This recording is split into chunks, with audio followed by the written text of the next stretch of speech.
Hey everyone, James from TDB here, bringing you another Inbetweenisode. Today going to be talking about a Yunnan Sourcing ripe. This is a tea that I've just about finished, and time really does go quite fast, as I realized I bought this tea back in 2020, and slowly been drinking it, but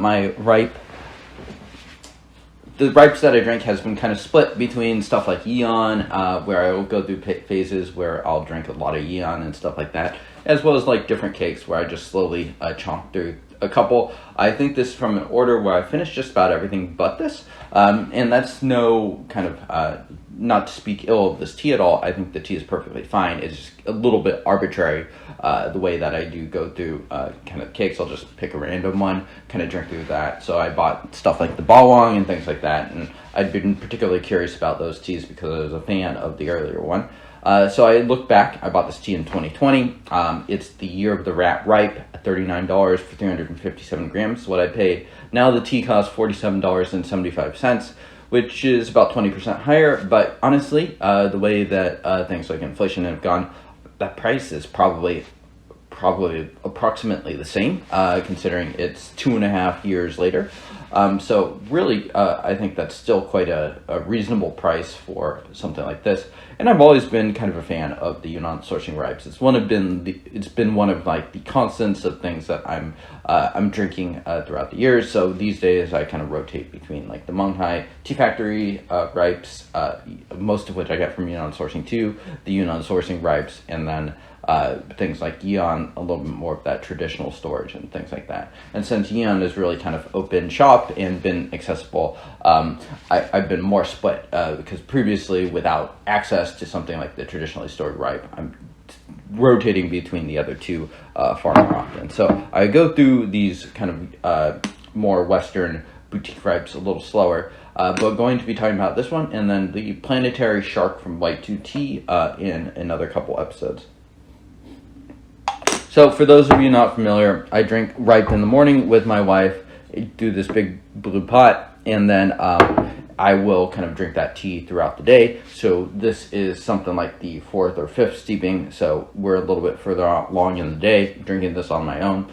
And this tea comes from a blend of grades, so that's leaf size 1 to 5, according to Yunnan Sourcing. And like a lot of Scots teas, it's a blend of I think different productions in different areas, or different just different tea that he's picked up. So we will reboil this water and do another steep, but I'm going to drink this one too. Solid, creamy, woody taste. You know, my body, I've just been drinking this raw Pu'erh, and even though it's like a 22-year-old raw, it really got me going a bit, as far as like the energy kind of going to your head.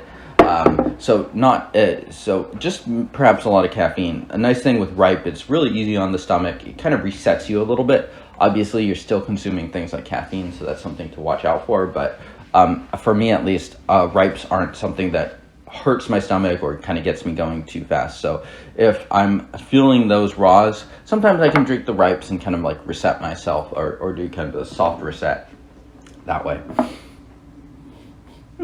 So fairly standard aroma. It's definitely pretty clean, probably predominantly woody. This is one of those teas where I'm drinking through it, and I realize I'm all the way through the tea and I enjoy it, but it doesn't have like one or two characteristics where you're like, whoa. Something like this, which is the raw I was just drinking on, has like a couple characteristics that just really pop out and kind of catch your attention. This tea, and that's not to speak ill of it at all, because I think oftentimes when you're looking at ripes and things like that, you want something that's really just reliable and tasty. And I think this tea really does kind of fit that description, where it is just a really nice regular drinker. And for me, and ripe, that's absolutely what I'm after. I don't want something that's going to be like, oh my God, look at that bitterness. That's one reason why I haven't really liked some of those weird special productions.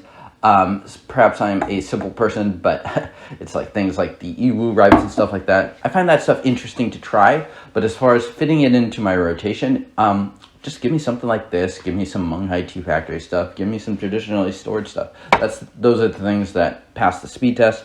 Really nice color here.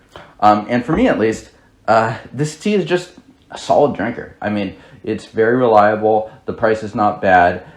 It doesn't come across as like super tippy and rich and hit you in the upfront. It just has a nice balance going on. So the body is about medium. It's pretty soft. It's not like a particularly sharp ripe. So in that sense, it's pretty middle of the pack. The aroma, it's just a very basic woody aroma. The texture is pretty basic. I wouldn't say there's like much syrupiness. So really, this is a tea that I'm struggling to describe because it's very, very kind of middle of the road and reliable as far as these ripes go. But I'm going to say this is a pretty solid value at really the price it's being sold now. It's a solid 357 gram cake. So it's, let's see, so it's $50 or so, or $48 for that. So that's like, I don't know, 15-16 cents a gram. So not bad at all, really. All things considered. Cheers.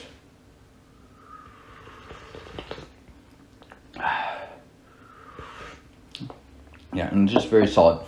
So I used about 9 grams here, and this is a tea that I have experimented a little bit with upping the leaf, and it gets quite good. I think this is one that you definitely could up the leaf if you just want to enhance and get a little bit of a richer brew going on, which I think this tea has been rewarding in that sense. I think doing the lower ratio, it's fine too. You're just going to get less richness and things like that. So I do find that a little bit extra leaf does really bring this tea out. So in that sense, yeah, I think this is very solid. I think I like it a little bit more than the Demon Oaks, but perhaps a little bit less than the Bawang, which, you know, just has that little bit of edge that really catches my attention. That's another ripe that really pops a little bit. And that's one that, you know, I go through a lot of ripe, and that's one that sits fondly in my memory, both the 2021 version as well as like 2018, 2019, whenever that tea was first released by Scott. All right, so I think that just about concludes this episode. Just, you know, an all-around solid ripe. I'm going to give this a 6.0 rating, which is pretty good. I would definitely recommend this if you are someone like me that likes to just drink ripe on the regular and just want something reliable. Yeah, so thank you everyone for tuning in, and I will see you all next time. Cheers.